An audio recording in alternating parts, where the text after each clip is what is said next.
Muy buenas noches. Bienvenidos a esta clase virtual de la Escuela de Posgrado de la Universidad Francisco Marroquín, en la que hablaremos sobre la revolución del 20 de octubre. Mi nombre es Johan Melchor y soy el coordinador de la maestría en Arte Sacro. Yo soy licenciado en Historia y soy doctor en Historia del Arte graduado por la UNAM. En el siguiente trimestre, en enero, voy a dar el curso El siglo de oro de España en España y América. Y espero que algunos de ustedes puedan participar en nuestro curso. Nuestro conferencista de hoy es el doctor Carlos Sabino. Para mí es un gran honor presentarlo a él en este día y es un experto en la materia. El doctor Sabino es licenciado en Sociología de la Universidad de Buenos Aires, doctor en Ciencias Sociales por la Universidad Central de Venezuela y actualmente es el coordinador académico de la maestría en Historia de esta escuela. En el primer trimestre del próximo año estará impartiendo el curso de Historia Guatemala 2. Para más información, se pueden comunicar al correo posgrado@ufm.edu o a cualquiera de nuestras redes sociales, en donde con gusto les informarán sobre todos los horarios y requisitos para ingresar a la maestría. Carlos Sabino es reconocido por ser un gran sociólogo, historiador y escritor. Ha publicado 25 libros, si no es que más, entre los que destacan obras de metodología de la investigación y sus obras de historia, ¿verdad? En este momento que estamos en la revolución, hablando de la revolución, él tiene un libro específicamente que habla sobre Arbenz, una biografía de Carlos Sabino. Y también tiene algunos otros datos sobre la historia silenciada. Entre la colección que tenemos en la universidad también tenemos el libro Vida y Magnicidio de Carlos Castillo Armas, que fue escrito por Rolando Girón, y Un sueño de primavera de Ramiro Ordóñez Jonama, que también están relacionados con la revolución de 1944. Les pondremos en link en el chat para quienes estén interesados en adquirir estas y otras obras del doctor Carlos Sabino. Los invitamos a que por favor escriban sus comentarios y preguntas, porque al final tendremos un espacio para que Carlos les pueda contestar todas sus dudas. Así es que, sin más que decir, bienvenido Carlos. Te dejo en el micrófono para que puedas compartirnos todo eso de que sabes de por qué sucedió la revolución, cómo y sus consecuencias. Un gusto. Muchas gracias, Johan. Realmente es un gusto estar con ustedes. Bienvenidos. Yo sé que esta es una clase en que tenemos la oportunidad, porque está bien diseñada, para que ustedes hagan sus preguntas. Entonces yo con gusto voy a satisfacer. El 20 de octubre es una fecha emblemática aquí en Guatemala.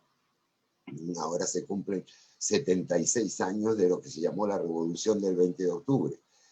Término que ha sido bastante discutido por algunos historiadores o pensadores, pero que yo no voy a discutir ahora, por lo menos al comienzo de esta charla, sino que voy a solo informarles que yo sí considero que fue una revolución. Lo que pasa es que si algo es una revolución o no depende mucho, por supuesto, de cómo definamos el concepto de revolución, ¿verdad? Bueno, ¿qué pasó el 20 de octubre? Aquí hay que separar dos series de eventos que están muy ligados, que son consecutivos, pero que son diferentes. La primera serie de eventos se desarrolla entre abril y junio, sobre todo en junio del año 1944, cuando de diversas manifestaciones, básicamente estudiantiles, son las que impulsan o empujan a que el general Jorge Ubico abandone el poder, que renuncie al poder. ¿Por qué sucede eso? Bueno, no es el tema de esta charla, pero vamos digamos, a resumir un poco lo que ocurre en ese mes de junio. Los estudiantes se levantan por la excesiva, en principio por la excesiva injerencia que tiene el general Ubico en la universidad, y en realidad lo que están buscando es la salida de Ubico. Ubico es un dictador, pero, y esto es importante que lo mantengan en mente, hay toda clase de dictadores. Realmente una cosa es Rafael Leonidas Trujillo, otra cosa es Stalin, una cosa es Pinochet, otra cosa es Fidel Castro, etc. Ubico es un dictador progresista en una época en que casi todo el mundo estaba gobernando por dictaduras, en los años 30 del siglo pasado, que hace una importantísima obra, una obra física y una obra financiera, porque es importante recordar también que logra equilibrar los presupuestos fiscales en el momento en que se produce la grave depresión mundial, que sigue a la crisis, de la gran crisis, el gran crack de la bolsa de Nueva York a finales del año 29. Ubico soporta ese crack, maneja bien la finanza, logra un alto crecimiento del país, un desarrollo urbanístico, vial, de obras que a veces no son tan visibles como el Palacio Nacional, sino pequeñas obras, una escuelita acá, un desagüe allá, en algunas zonas, en muchas zonas rurales. Pero al llegar el año 44, estamos hablando ya del final de la Segunda Guerra Mundial, al llegar el año 44 hay un ambiente mundial de democracia, de libertad, de repudio a las dictaduras. Es un ambiente un poco hipócrita, perdone la expresión exagerada, pero es un ambiente un poco hipócrita porque si bien se está luchando en esa guerra mundial contra la dictadura de Hitler, la dictadura de los generales japoneses y de Mussolini, aunque ya Mussolini ha fallecido, también está luchando dentro del bando de la democracia la Unión Soviética, que si hubo en algún momento un régimen totalitario en este planeta fue el de la Unión Soviética, y gobierna nada menos que José Stalin. Por eso les digo que el ambiente es más de ideas, de ilusiones, que de cosas prácticas. Es la idea de que al final de la guerra va a haber un largo periodo de paz, va a haber democracia, autonomía para todos los pueblos, libertades, etc. Y eso es lo que empuja a mucha parte de la ciudadanía, sobre todo de la ciudad de Guatemala, a ir oponiéndose a Ubico. Comienzan las manifestaciones en la segunda quincena de junio y sin mayor derramamiento de sangre, muere solo una persona y hay unos 20 heridos básicamente leves. O sea, esto no es una masacre ni un enfrentamiento armado. Ubico decide renunciar. En gran parte renuncia él porque considera que este es un pueblo desagradecido, que no quiere derramar sangre para mantenerse en el poder como lo han hecho otros, Hernández Martínez en El Salvador. Y entonces Ubico piensa que es mejor irse. Los análisis políticos sugieren que la mayoría de la ciudadanía todavía apoyaba a Ubico, pero ya estaba cansada de su figura, y en realidad lo consideraba un hombre del pasado que había cumplido ya con su obra. Bueno, Ubico renuncia el 1 de julio del año 44. Como ya les digo, podemos ampliar a cualquiera de los temas que yo menciono al final de mi exposición, pero no renuncia, en gran parte porque se trata de un sábado, no renuncia ante la Asamblea Nacional como le corresponde, sino que entrega el mando a 3 generales para que se hagan cargo de la situación y ellos verán qué pasa.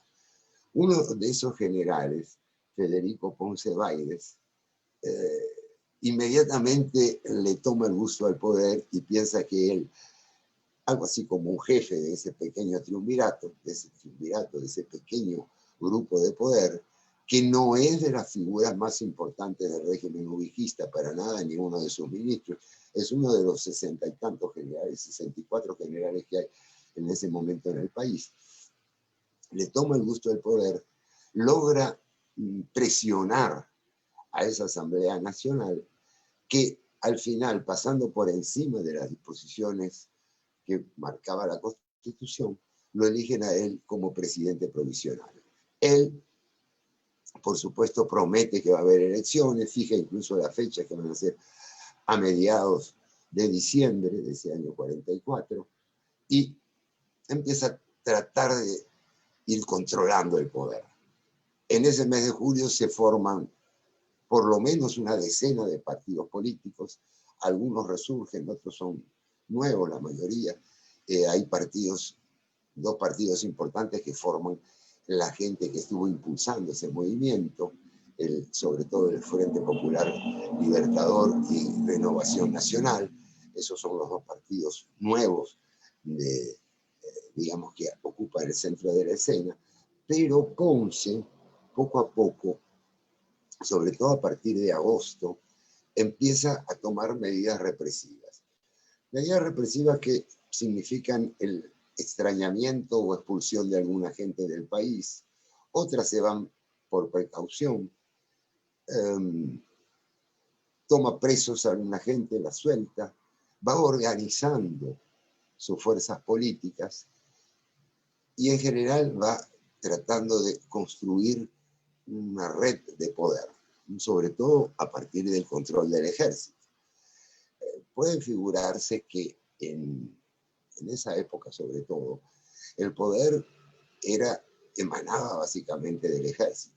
Había un poder ciudadano y una asamblea y partidos políticos. Bueno, si el que tenía control del ejército podía mantenerse en el poder a una costa de un derramamiento de sangre, pero en fin, era realmente uno de los sitios principales donde controlar.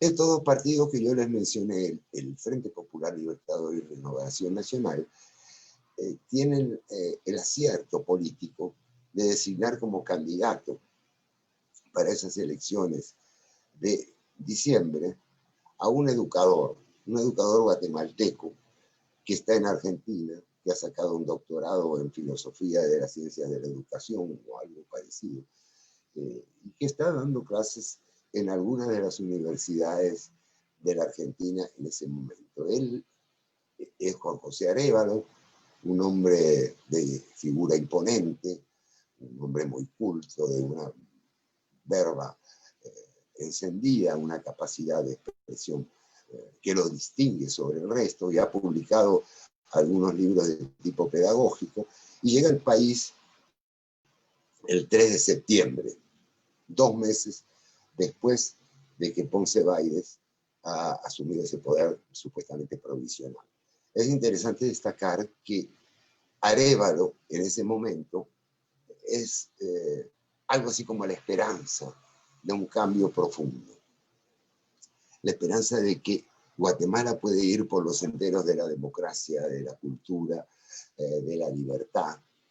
Y por eso lo apoya una proporción inmensa de la población. Sobre todo en la población que pesa, porque hay que ser consciente de esto. Hay enormes poblaciones indígenas que no se meten, prácticamente que no se incorporan a la vida política del país. Hay el interior está muy rezagado políticamente respecto a la capital. En todo caso, en la capital, Arévalo es prácticamente aclamado por lo que, entre comillas, podríamos llamar todo el mundo. Eso no gusta a Ponce. Esto ocurre el 3 de septiembre.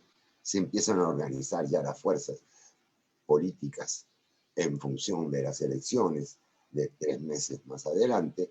Pero el 15 de septiembre, fecha aniversaria nacional de la independencia, Ponce organiza un desfile de indígenas que llevan prendido en su pecho la foto del general, de tal manera que es como una especie de postulación a las elecciones de diciembre del propio Ponce.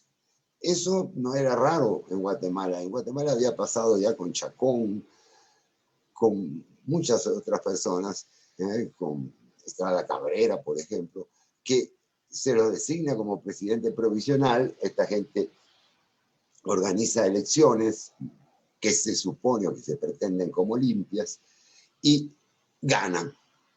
O sea que lo provisional se convierte en definitivo, en constitucional. Pero gracias al fraude, a la presión, al poder de movilización del ejército.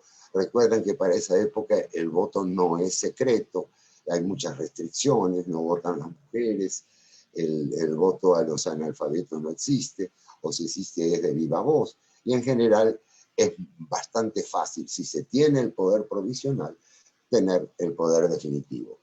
Entonces Ponce organiza eso, despierta inquietud y temor en la población, y el 1 de octubre se produce otro hecho, esta vez trágico, que es el asesinato de Alejandro Córdoba, propietario y director del Imparcial, el principal diario que tenía Guatemala entonces y que lo siguió teniendo por unos cuantos años más. Ese asesinato se atribuye a sicarios mandados por este señor, este general Ponce. Se considera comprobado, aunque no hay una investigación exhaustiva, que esos personeros, esos sicarios, fueron mandados por el gobierno, y de paso Ponce empieza a controlar férreamente el movimiento de los cuarteles. Pero ¿qué va a pasar? Bueno, los estudiantes van a pensar que todo se ha perdido, que esa jornada de junio y todas las preparaciones que se hicieron 1 o 2 meses antes se han perdido completamente, porque ahora hay un nuevo dictador. Y un nuevo dictador que no es Ubico, que no tiene la trayectoria de Ubico, que ya era un hombre famoso 10 o 15 años antes de asumir el poder, que era un hombre muy inteligente, de una gran voluntad, que había hecho su obra, sino un general, digamos, del montón. Para no hablar demasiado de Ponce, porque yo no tengo un perfil demasiado exacto de su personalidad, pero sí realmente Ponce no tenía obra escrita, no había hecho, se había caracterizado por ser un tanto despótico cuando fue jefe civil en el Petén, un poco arbitrario también, o sea que no tenía las mejores credenciales. ¿Qué es lo que va a pensar? Los estudiantes tratan de rehacer el mismo movimiento que hicieron contra Ubico, pero esta vez la población está atemorizada, hay represión, hay muchos líderes que ya se han tenido que exiliar o han sido deportados, y no tiene el menor asidero esa posibilidad, porque la gente no responde. Son pocos los activistas que piensan que puede volverse a repetir el movimiento. Hay otra gente que no son estudiantes, comerciantes como Jorge Toriello, que piensan que hay que hacer algo. Pero la verdadera respuesta está en el ejército, porque Ponce tiene un poder que se basa en el ejército, y solo mediante las armas, mediante un golpe o una presión militar, se considera que es posible quitarlo del poder. No hay manifestación pública, no hay huelga, no hay nada que pueda servir contra una persona que tiene el control del ejército y está decidida a permanecer en el poder. Y este es el caso de Federico Ponce Bayles. ¿Cómo se va gestando el movimiento? Bueno, lo que se va gestando es un golpe de Estado. ¿Quién lo organiza? Tenemos el nombre de una persona y de algunos colaboradores. La principal persona es Carlos Aldana Sandoval.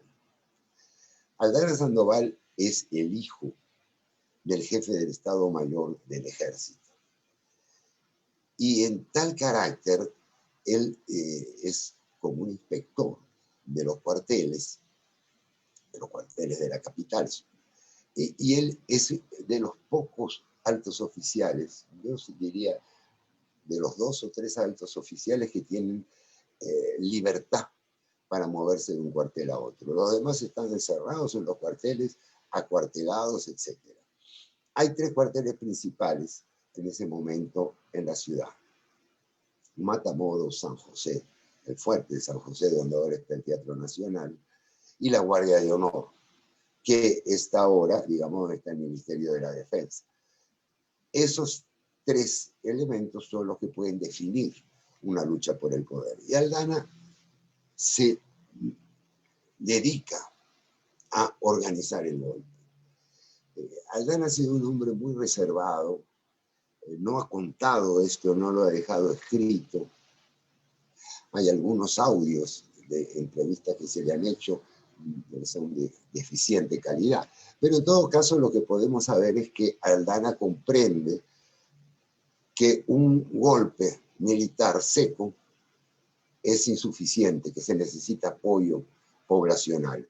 Y es seguro que él entra en contacto con otras dos figuras importantes. El Jorge Toriello, ya mencionado, que fue muy instrumental en las jornadas anteriores, en los meses anteriores, y el capitán que acaba de renunciar al ejército, Jacobo Arbenz Guzmán, que va a ser más tarde presidente de la República. El nexo entre Arbenz y Toriello es bien conocido, son amigos, han jugado al polo juntos desde hace unos cuantos años. El nexo entre Aldana y ellos dos no está, digamos, completamente definido porque realmente estamos hablando de una conspiración, y una seria conspiración, una conspiración que realmente, en la que realmente se juega la vida a la gente. El que conspira y pierde, pues es fusilado, así de sencillo y de directo. O sea que esto no es un juego. Pero sí la gente está dispuesta, está decidida, está jugada a derribar este poder en ciernes, este poder dictatorial de Ponce. ¿Cuál es la estrategia principal de Aldana?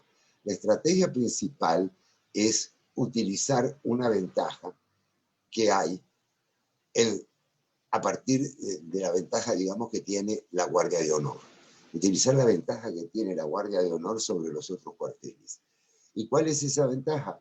Bueno, la ventaja es que como Guatemala es parte del esfuerzo de guerra de los aliados y aliada firme de los Estados Unidos, el presidente Roosevelt ha enviado, no como regalo, pero sí como prácticamente una venta en condiciones especiales, una docena de tanques y algo más de cantidad de piezas de artillería pesada. Y esos están guardados en la Guardia de Honor. La Guardia de Honor es la que ha recibido todo ese material de guerra no hace mucho tiempo, que tiene entonces esa ventaja diferencial sobre los otros dos cuarteles. Y Aldana se pone en contacto con el mayor, es un grado intermedio en la jerarquía militar, con el mayor Arana, Francisco Javier Arana, que es el jefe de la unidad de tanques, que como buen oficial joven, como la mayoría de los oficiales jóvenes de ese momento, incluso Castillo Armas y otros que están en el ejército, es firme opositor a estas ideas dictatoriales de Ponce. Se ponen en contacto y deciden un levantamiento con apoyo civil, posiblemente. No está muy claro, pero sí está claro que los civiles están movilizados y expectantes. Entonces, lo que se va a fraguar en esos días de octubre es un golpe cívico-militar, o militar-civil, para ser más exacto, porque el peso lo va a llevar la parte militar. ¿Para cuándo está fijado el golpe? Bueno, eso honestamente yo no lo sé. Yo sé que es para después del 20 de octubre, no tengo la fecha exacta. Quizá revolviendo algún documento, escuchando algún audio de esos mal grabados, podamos determinar el día. Pero en todo caso, es una fecha posterior al 20. Posiblemente unos cuantos días, no demasiado. ¿Cuál es la estrategia del otro lado, la estrategia de Ponce? Pues Ponce no es tonto. Ponce se da cuenta de que él cuenta con una diferencia en contra por este desequilibrio en materia de armamento que les acabo de mencionar. Y hacia el 18, 17, decide que la Guardia de Honor divida sus tanques, enviando varios de ellos a cada uno de los otros dos cuarteles. Lo mismo ocurre con la artillería pesada, que esa artillería sea entregada a los otros cuarteles. Cuando se entera de esto, Arana, que está en la Guardia de Honor, decide que hay que pasar a la acción. Y eso es realmente uno de los méritos, digamos, fundamentales de este movimiento del 20 de octubre. Este hombre comprende que si hay 4 tanques contra 4 y 4. O sea, realmente podrían ser 4 contra 8, 8 contra 4, no se sabe. Va a ser una batalla muy dura y no hay ninguna garantía de ganar, porque aquellos 2 cuarteles tienen mayor número de tropas. Por lo tanto, va a estar ya en desventaja. Y él decide avisar a Aldana Sandoval que se va a adelantar el golpe. Eso se decide el propio día 19 de octubre. Son 5 oficiales los que se juntan en la parte de atrás, en la palangana de un camión, de esos que tienen lona, y deciden eso y van avisando a los otros conjurados, que son oficiales jóvenes, básicamente, porque los soldados los van a movilizar ellos fácilmente. Entonces se decide dar el golpe esa misma noche, y el golpe comienza exactamente el 19 de octubre. ¿Qué es lo primero que hay que hacer? Pues hay que tomar control del propio cuartel, obviamente. Hay que neutralizar al comandante. El comandante es Francisco Corado, hermano de Daniel Corado, que es el ministro de la Guerra, que es lo que ahora llamamos ministro de la Defensa. Y entonces, entre ellos se deciden quién va a ser qué. Por supuesto, Arana va a salir con los tanques, pero antes hay que ir a apresar a este señor Corado. Cuando lo va a apresar, Corado aparentemente está ya advertido de que algo se está tramando, hay un tiroteo y muere Corado. De tal manera que esta gente sí está absolutamente jugada. No tiene más remedio que salir a la calle. Eso se produce como a las 9, 10 de la noche. Se organizan, enfilan los tanques, y como a la medianoche hay un discurso que no da Arana, sino el segundo de Arana, que es Pérez, de Jesús Pérez, José de Jesús Pérez, o Juan de Jesús Pérez, no me acuerdo en este momento, al que yo tuve el honor de conocer cuando tenía 90 y tantos años, hace bastantes añitos también. Da un discurso improvisado y los tanques salen a la calle, salen a bombardear, digamos así, a atacar a los otros cuarteles. ¿Qué hace, entre tanto, este señor Toriello? Junto con Arbenz y junto con los estudiantes más comprometidos que se han podido juntar. Bueno, pues se enteran de este asunto. Arana había mandado gente a avisarles y también se disponen a participar. ¿Qué hace este señor Carlos Aldana Sandoval? Pues lo que hace es irse. Este es un tema que ha sido discutido bastante en la historiografía, pero ¿por qué se va Aldana? Aldana tiene toda la posibilidad de convertirse en presidente provisional, porque es el verdadero cerebro, o por lo menos creo yo eso, porque en materia de cooperaciones siempre hay algo un tanto oscuro, un tanto reservado más que oscuro. Aldana se va y no es avisado, o le avisan y él se desaparece, porque su papá es exactamente el jefe del Estado Mayor General del Ejército, que es algo así como la figura más importante después del ministro Corado. De tal manera que es padre contra hijo y él no quiere llegar a esa situación. Va a aparecer en horas del mediodía, tempranas de la tarde del día 20. O sea que Aldana pierde ese chance de ser el miembro de una junta o el presidente provisional. Bueno, estos Arbenz y Toriello llegan al cuartel, los estudiantes también, llegan en pequeñas horas de la madrugada, a las 2, 3 de la mañana. Los estudiantes creo que están un poquito desde antes, pero no pueden entrar porque no los dejan. Al final llegan estas personas, las detienen por unos momentos, las llevan en presencia de Arana, Arana los reconoce, los acepta y se incorporan. Esto ya es en horas de la madrugada. A los estudiantes, que son 14, y ahí hay una anécdota curiosa, a los estudiantes que son 14, pero que en realidad son 15, pero fallece uno, y hay uno que llega tarde. Por lo tanto, ahí llegan 14 y regresan 14, pero no son los mismos. Se le da un curso práctico de tiro que dura algo así como 10 minutos. Por dónde se carga, por dónde se saca el seguro, etc. Salen a la calle y empieza el combate. Y el combate es duro, muere mucha gente. No hay, nadie se ocupó en aquel momento de hacer un recuento de las víctimas, pero serían bastantes, cientos, posiblemente llegando cerca de 1000 personas.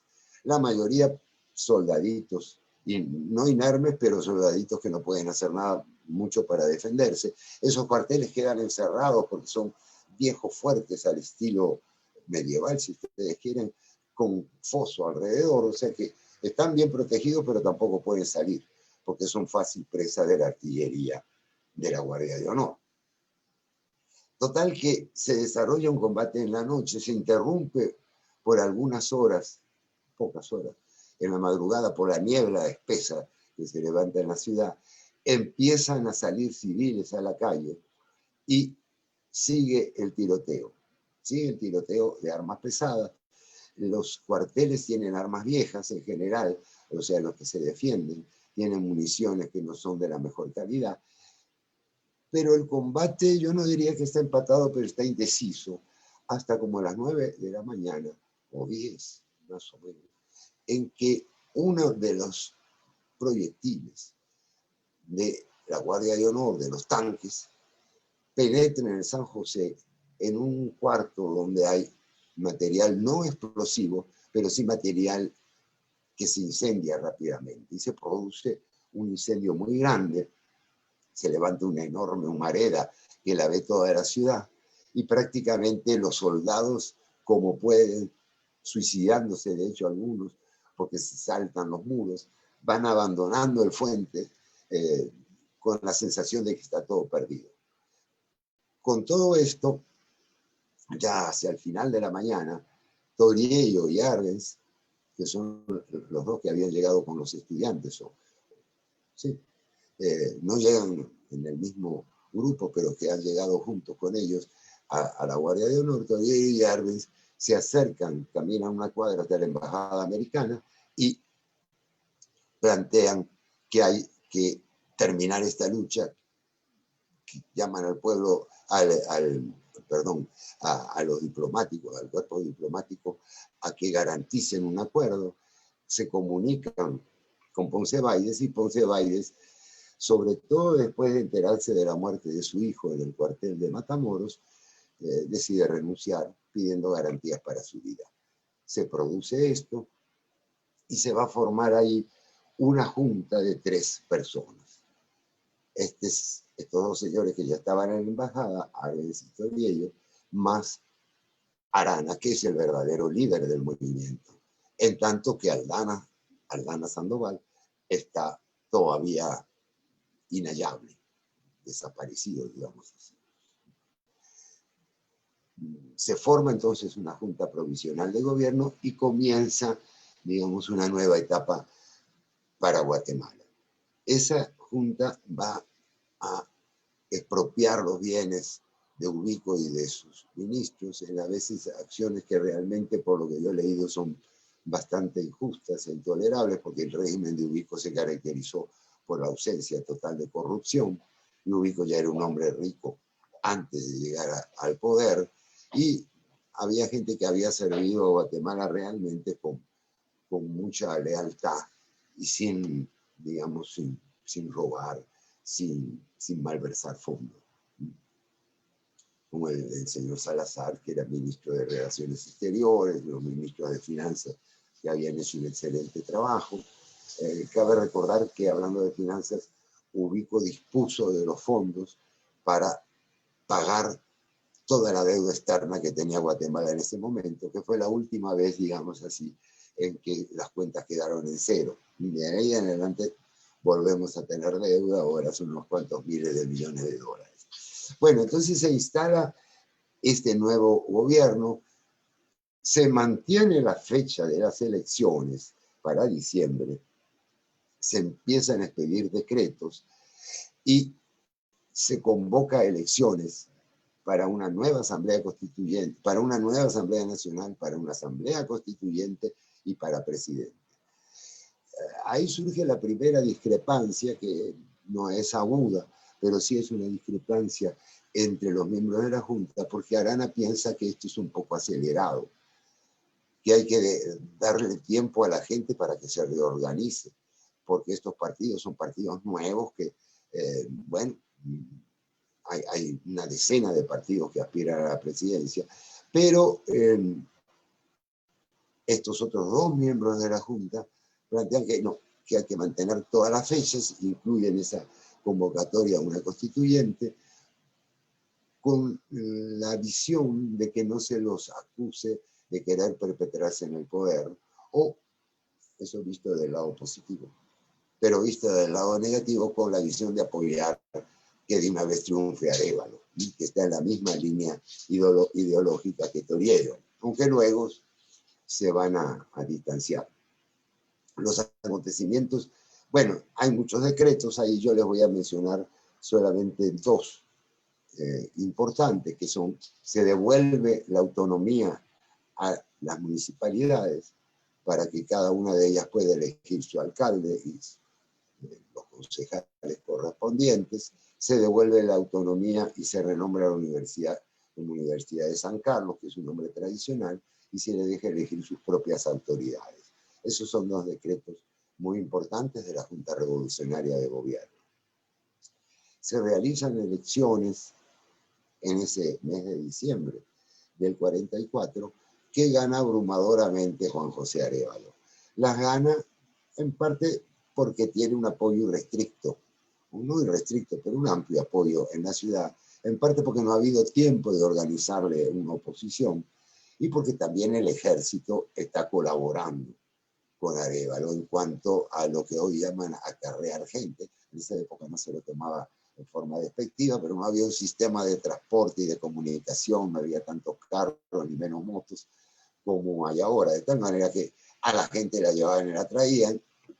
Se vota todavía con el sistema anterior, porque eso ocurre en diciembre, pero la Constitución va a ser aprobada en enero. Con lo cual hay un vacío legal que mucha gente antiarevalista ha señalado después. Le han señalado a Arévalo varias cosas, pero una de ellas es esa. Y ahí va a triunfar Arévalo con un 83% de los votos.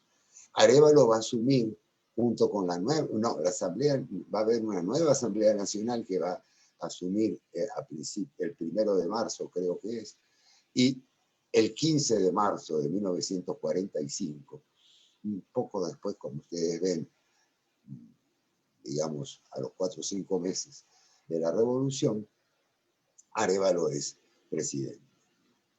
Bueno, como toda revolución, me quedan 7 minutos libres y voy a tocar dos temas nada más. Primero, el curso siguiente de la revolución. Eso va prácticamente para un libro, como ustedes saben. Yo por lo menos les diría que he escrito como 200 y tantas páginas de esta parte. La revolución es siempre muy atractiva en cuanto a criticar o oponerse a la figura que se combate, en este caso Ponce Bailes. Pero una vez que triunfa, empiezan las divergencias. Porque claro, todos estamos contra Ponce, vamos a decir. Pero unos tienen una mentalidad más socialista, otros menos. Unos creen que hay que hacer una limpieza de todos los mandos, otros piensan que hay que ser más moderado. En fin, todas las revoluciones, esto lo pueden ver en la Revolución Rusa, en la francesa, que son las más conocidas, pero en las otras también, en la Revolución de los Claveres portugués también. Todas las revoluciones se suelen dividir una vez que triunfan. Hasta mientras no triunfan están todos unidos, somos todos un solo cuerpo, una sola carne y luchamos por X cosa, en este caso la libertad y la democracia. Pero una vez que triunfamos, ¿qué queremos para Guatemala? Y eso es razonable. Esta revolución sufre ese mismo proceso y lo que va a suceder luego, que es la muerte, el asesinato de Francisco Javier Arana, que va a representar, digamos, el triunfo de la fracción radical frente a la fracción moderada. La fracción radical la va a encabezar Arbenz, la fracción moderada va a ser encabezada por Arana. Al descabezar Arana, al descabezarlo físicamente, en el sentido de matarlo en un tiroteo, en una emboscada que le hacen en el Puente de la Gloria, cerca de Amatitlán,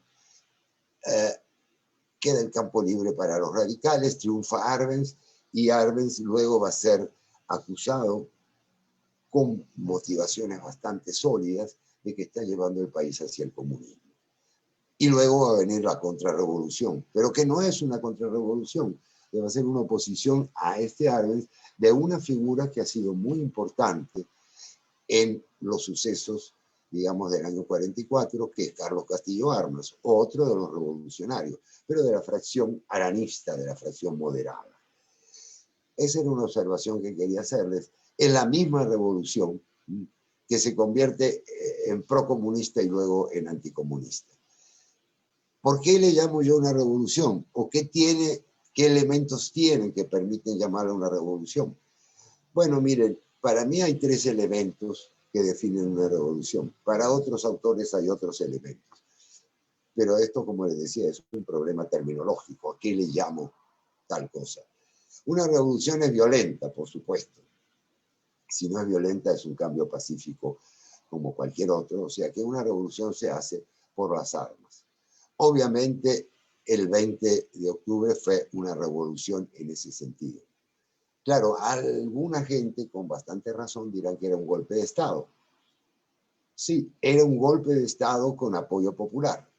Pero ese apoyo popular es importante para calificar una revolución. Porque si no hay movilización de la gente, no podemos estar hablando de una revolución. Estamos hablando de un golpe palaciego, de un golpe de Estado, pero realmente una revolución es algo que lleva masas a la calle. Las fotos muestran la algarabía popular que había ese día 20 de octubre por la tarde, las civiles montados arriba de los tanques, la gente dando vueltas y dando vivas ahí en el Parque Central, esperando que salieran los triunviros a dirigirse a ellos. En fin, hay estos 2 elementos que le digo, que son violencia y apoyo popular.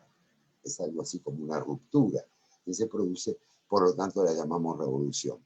Tiene que haber un tercer elemento, que es que establezca cambios relativamente perdurables, que se mantengan y se sostengan en el tiempo. Y esta revolución del 20 de octubre, yo diría que sí.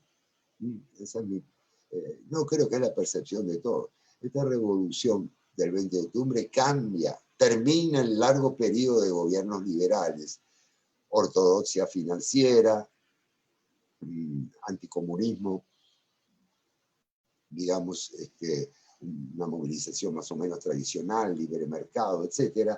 Lo cambia hacia una orientación que también en términos muy generales podríamos llamar socialdemócrata. Favorecer los sindicatos, el código de trabajo, etc. Hay una ruptura política, porque ya no va a aparecer ningún partido liberal, ni ninguna figura importante de aquella época, salvo en alguna medida el general Miguel Idígora Fuentes, pero que no va a representar el pasado ubiquista o liberal, sino una nueva visión. Va a emerger como un general retirado. O sea que va a haber una ruptura política, va a haber una ruptura en cuanto a leyes sociales, va a haber una ruptura económica, porque se va a inaugurar ya, a partir del año 45, lo que pudiéramos llamar el intervencionismo estatal en la economía. Y el intervencionismo a favor de sindicatos y de otras agrupaciones obreras. El mismo Arévalo va a decir en una obra que escribe unos años después, que se llama Despacho Presidencial, que recoge toda su experiencia como presidente, él va a decir que su gobierno era obrerista, lo cual no es algo muy exacto, pero es un gobierno prosindicalista. Y él va a tolerar realmente, o va a hacer la vista gorda, de este asesinato de Arana. De tal manera que él sí va a inclinarse a esta visión socialdemócrata y va a dejar la puerta abierta para la izquierda más radical. Por lo tanto, yo les diría que, y vean ustedes que cosas como el IX, cosas como el poder de los sindicatos y otras, se han mantenido desde esa época hasta ahora más de 70 años. O sea que sí hay una fractura histórica. No es una revolución social, en el sentido de que hay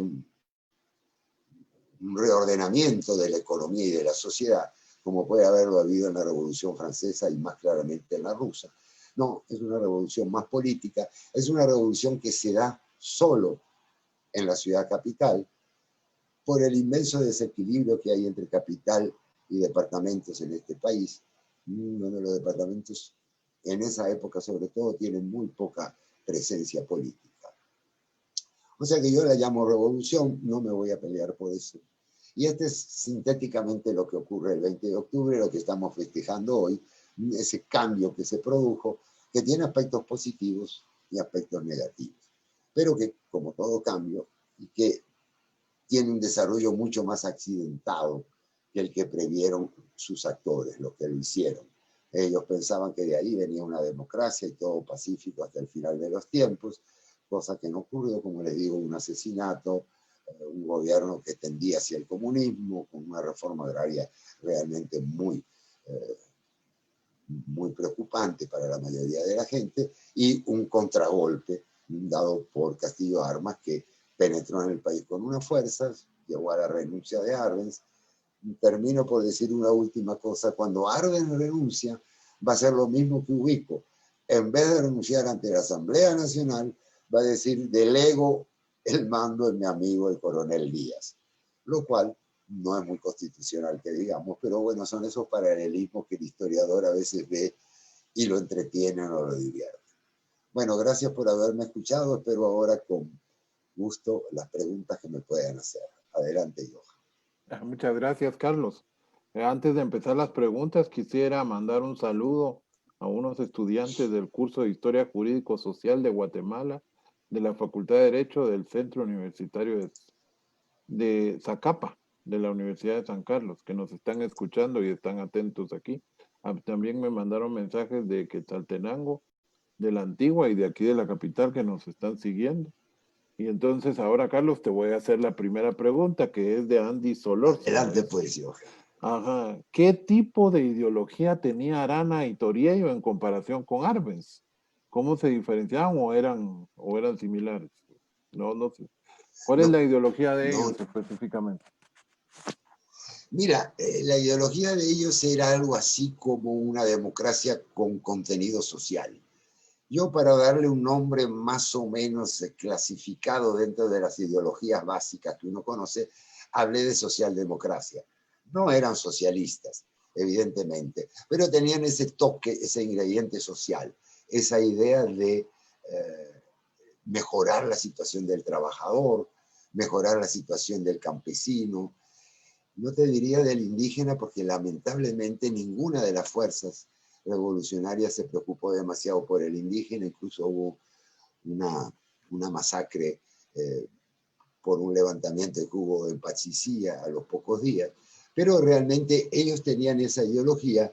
Arbenz, en cambio, ellos querían un sistema capitalista, llamémoslo así, con bastantes libertades, pero donde hubiera sindicatos, donde la gente tuviera condiciones de trabajo mejor. Toriello tenía, yo diría, las ideas un poco más confusas.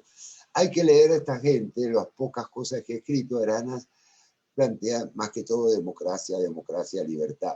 Es decir, es una revolución política. Cuando se empiezan a definir las cosas, ellos quedan bien distanciados y diferenciados de Arbenz. Arbenz es un hombre que recibe muy fuerte influjo del Partido Comunista, del PGT, como se llama en Guatemala, Partido Guatemalteco del Trabajo, y que, si bien no da medidas comunistas directamente, hace una reforma agraria destinada a quebrar la estructura de propiedad privada en la tierra y encaminar el país hacia el socialismo.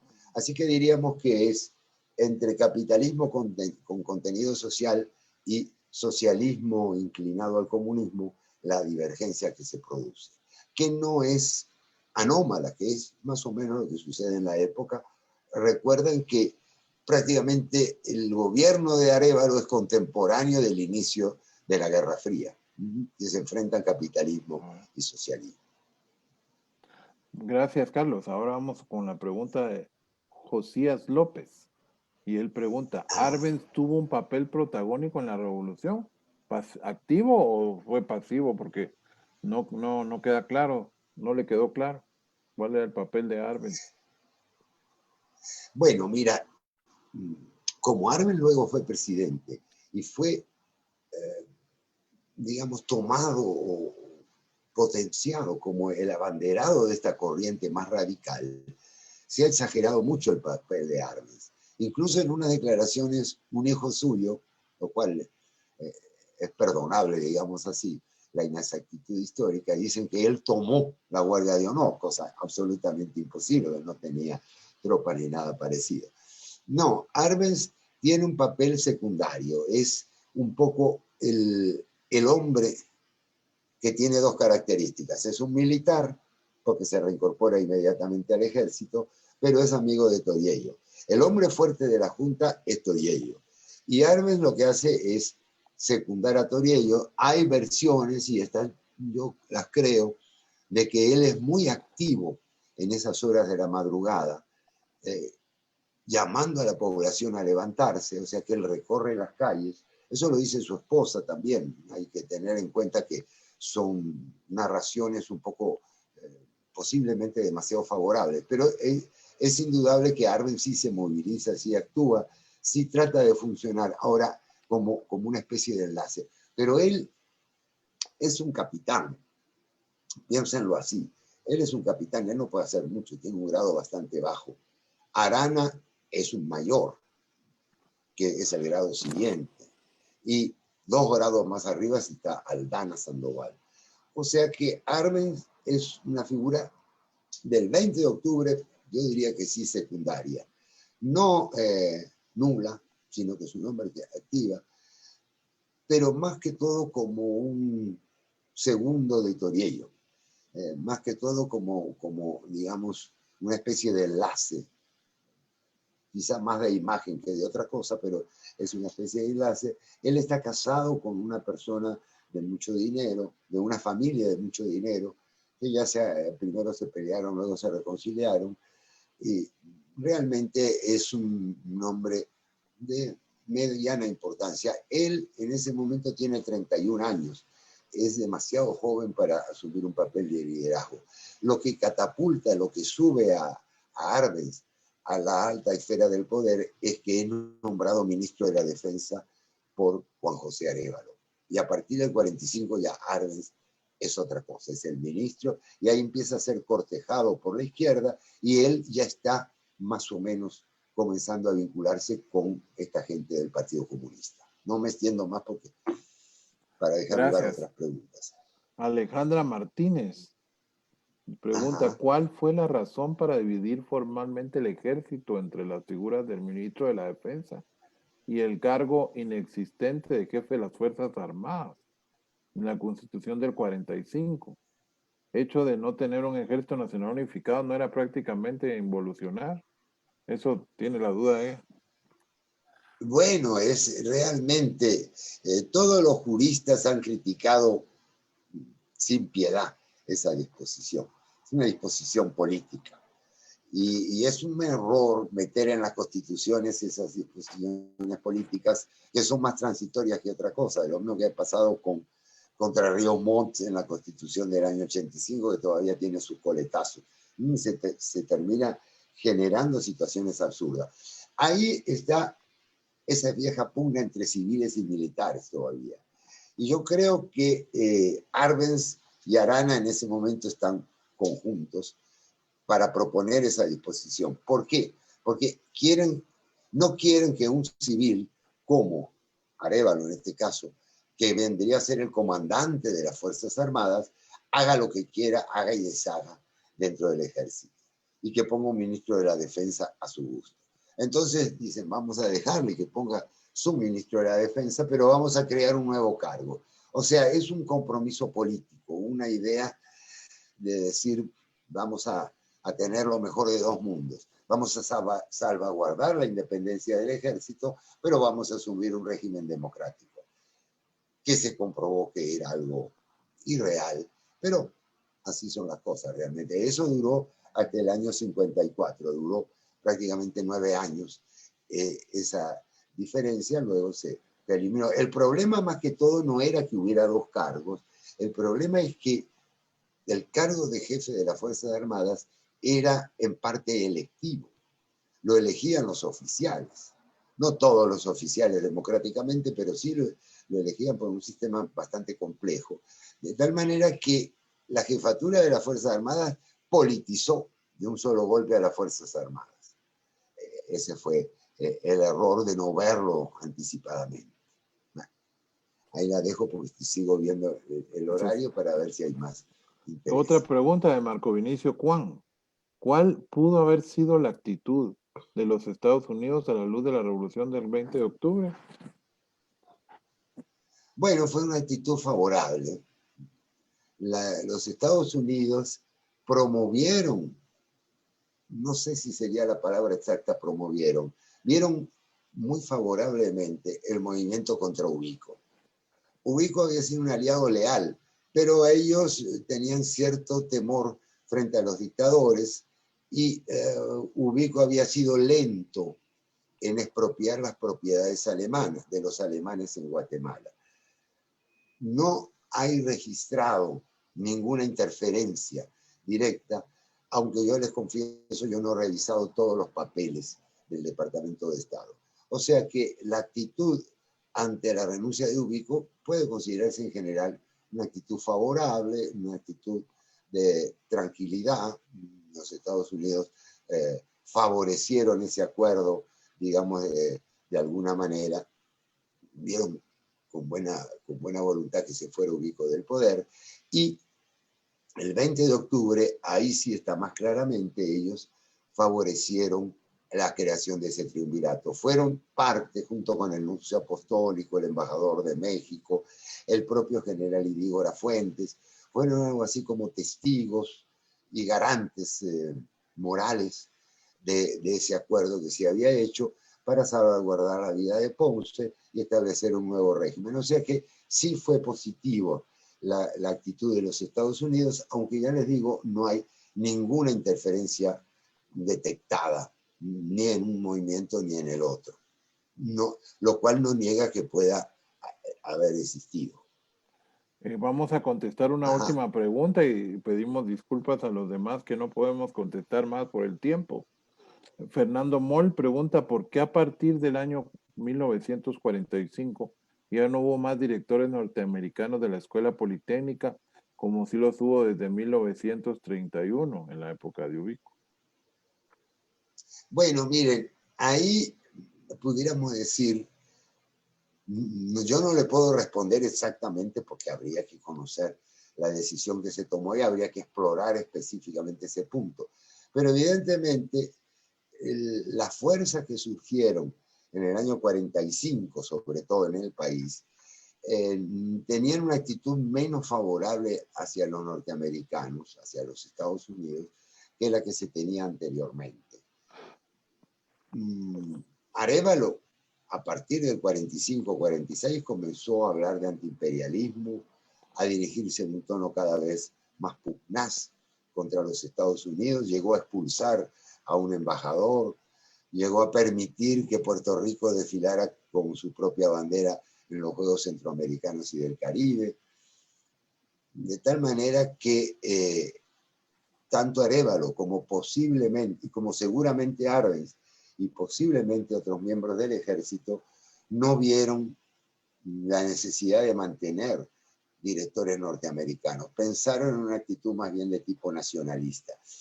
En general, casi todos los actores principales tenían una actitud nacionalista, lo cual no define mucho, pero en este caso sí puede haber sido influyente en la idea de ya no poner directores norteamericanos. También muchas personas del ejército pensaban que había que abrir una nueva era, que ya había suficientes mandos como para asumir ese rol.